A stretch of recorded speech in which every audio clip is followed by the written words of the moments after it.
आज हम किराना हिल्स की बात कर रहे हैं। ज़रा सोचिए कि अगर एक गलती न हुई होती और वो भारत से ही न हुई होती तो आज पाकिस्तान परमाणु संपन्न देश नहीं बनता।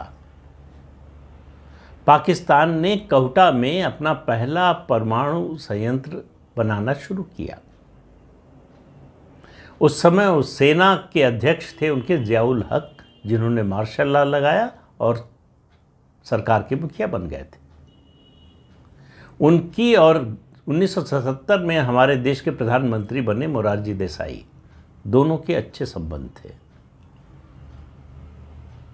भारत के एकमात्र नेता, मेन पॉलिटिकल पार्टी के, जिनको निशाने पाकिस्तान दिया पाकिस्तान ने, उनका सबसे बड़ा सिविलियन सम्मान है। क्यों दिया? अब ये केवल अंदाजे की बात है। बी रमन का नाम आपने सुना होगा। वो हमारी जो रिसर्च एनालिसिस विंग है रॉ, जो हमारी बाहरी खुफिया का काम देखती है, ये 1968 में, सितंबर 1968 में बनी थी। और इसने अगले 4-5 साल में पाकिस्तान में अपने बहुत सारे इन्फॉर्मर्स का नेटवर्क तैयार कर लिया था। और उसके मुखिया बने थे RN काओ, रामनाथ काओ, कश्मीरी थे। और IB में उससे पहले देश के अंदर और देश के बाहर दोनों जगह का खुफिया सूचनाएं जुटाने का काम IB यानी इंटेलिजेंस ब्यूरो करती थी। वो उसके डिप्टी डायरेक्टर थे। वहाँ से इंदिरा गांधी ने उठाकर उनको रॉ का चीफ बनाया। नई संस्था बनी कि ये विदेशी मामलों में जो सूचना है वो इकट्ठा करेगी।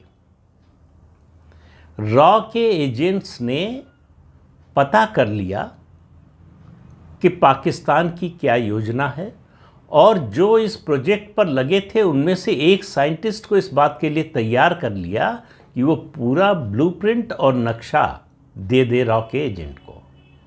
इसके बदले में उसने $10,000 मांगे।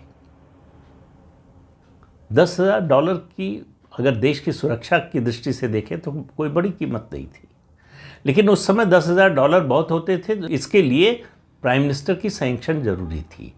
मामला गया मोरारजी देसाई के पास। मोरारजी देसाई ने पूछा कि और बताओ क्या क्या कर रहे हो। काओ ने बता दिया। मोरारजी ने कहा कि इस प्रोजेक्ट को अभी बंद कर दो, हमको किसी दूसरे देश के आंतरिक मामलों में हस्तक्षेप नहीं करना चाहिए।